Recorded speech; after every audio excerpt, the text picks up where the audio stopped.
So my brothers and sisters, alhamdulillah, sorry for that. Qaddar Allah, this is a technology where we can't help it. It happens sometimes. So please put your questions now. Okay, how do people today say accurately that Maghrib is 8:40 or Isha is at 10:40? It's just estimation based on the calculation of the movements of the moon. Normally, as I have already explained to you earlier, that the movements of moon, the days and the nights, you can see that it is not that the earth is moving, and when the earth is moving, definitely you will find the change of the hours are changing, the night is changing. Night is where first the day will come, then day will disappear gradually, and then again. Wa alaikum assalam wa rahmatullahi wa barakatuh. So that's the only reason. Is it life? Yes, it is. It is life, alhamdulillah.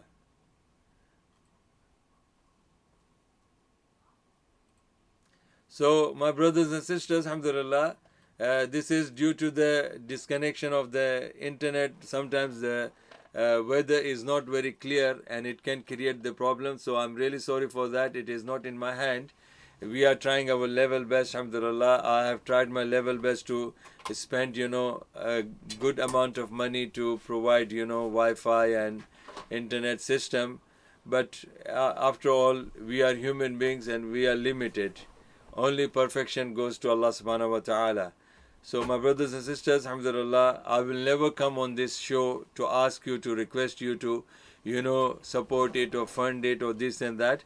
Alhamdulillah, there are people there from the day one, they are sitting on television for hours and hours and hours, and they are asking, subhanallah, and they are bringing the issues of the people who are suffering in those countries. I am really can't understand.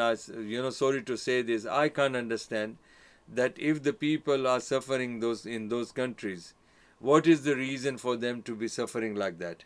And if the reason is their country, and if the reason is the people in their country, and the reason is the government in that country, and if the reason is those non-Muslims in their country, then my question to them, feel like that disconnected again. Then my question to them is that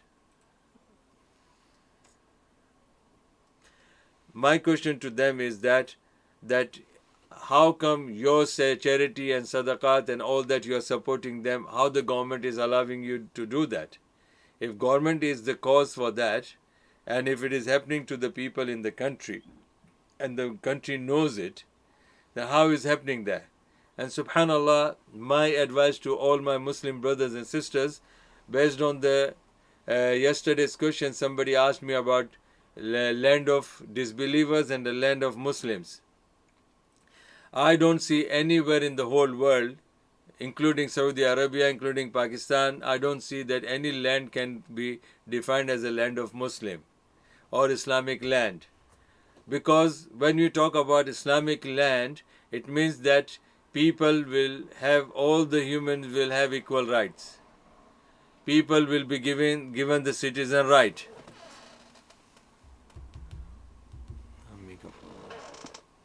People will be given citizen right. So where is the citizen right in Saudi Arabia, for an example? Where is the citizen right in any Arab country?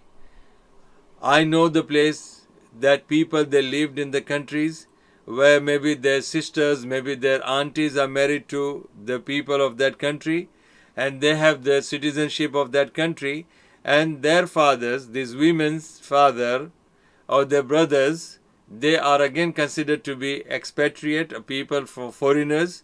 They don't have the civil, and they are Muslims. So my brothers and sisters, what is the definition of a Muslim country? Rasul Sallallahu Alaihi Wasallam, when he came to Medina, and those Muslims who migrated from Mecca to Medina, they were poor people. Rasul Sallallahu Alaihi Wasallam did not charge them any visa ticket, did not give them any permit to stay there. Or instead, Rasulullah ﷺ told the Sahaba of Medina that whatever you have in your possession, which is like extra, then help your brothers, help your sisters, help your people who are in need. Rasulullah in Medina, the Jews were living with him. The Christians were living with him. And he, told them how to live like a brotherhood in the whole unity, with the peace and unity. In Medina, there wasn't any, killing or stabbing or raping in Medina. No. All his life, 10 years of his life in Medina, no man ever raped any other woman. No man, or woman stabbed any other person. Stealing and robbing didn't take place. Killing and murder didn't take place in the Medina. Medina was a peaceful country, peaceful land at that time. And people were given, their zakat were given to them, sadaqat were given to them, food were given to them, clothes were given to them, shelters were given to them, where poor people were being, supported in getting married. Subhanallah, all these things. Where do we find this kind of practicing environment, a religious environment, a true Islamic environment, true brotherly environment in any country of the world today? I'm a Muslim, and being an Indian, I can't go to Pakistan and live there, considering as Pakistan is a Muslim country. I have to, it is impossible. Pakistan will not let me stay there. I'm an Indian. If I want to stay in Saudi Arabia as a citizen of Saudi Arabia, nobody will give me that. No, even for my Hajj, I have to take visa. Even for my Hajj, I have to pay lots of money. So many things are there, subhanallah. Was that happening during the time of Rasulullah when Medina was a Muslim country, when Mecca was a Muslim country? So, but see, in this country, when I came to this country, subhanallah, I came in 2006.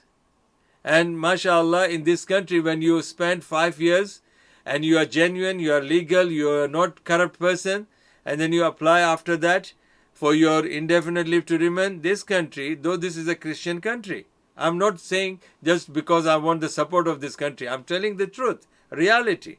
Ask any Muslim, ask any person, if you really want to know the truth, you will know it. That in this country, subhanallah, you get housing benefits, whether you are Muslim or non-Muslim. You get, even if you are not religious, you're an atheist, but you are British, you get housing benefit. You get child benefits. You get, tax credit, working tax credit.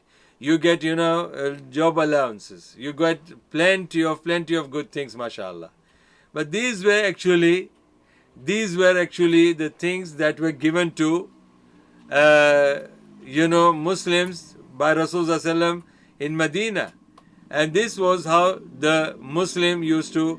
So my brothers and sisters, alhamdulillah, this is a very important point that you have to understand. I have to conclude this because of this technical issue, that during the time of Rasulullah, the Muslim country was a country for the Muslims as well as non-Muslims. They were living with, getting human rights. So no Muslim country today is giving the human rights to the Muslims or non-Muslims as a whole. They only look after their own citizens. I am saying that practical example, not by the name, by practical example, UK can be said as a Muslim country if you see the human rights, only that particular angle. I'm not saying this and that. Next day somebody will say, oh, Sheikh DrAbdulMajid is giving fatwa that this is this country and this country. No, alhamdulillah. Practically, I'm repeating again, if you see the human rights that is, practiced and,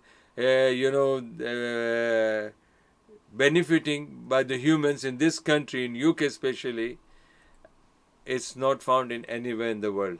Barakallah fikum. Jazakumullah khair. Assalamu alaikum wa rahmatullahi wa barakatuh.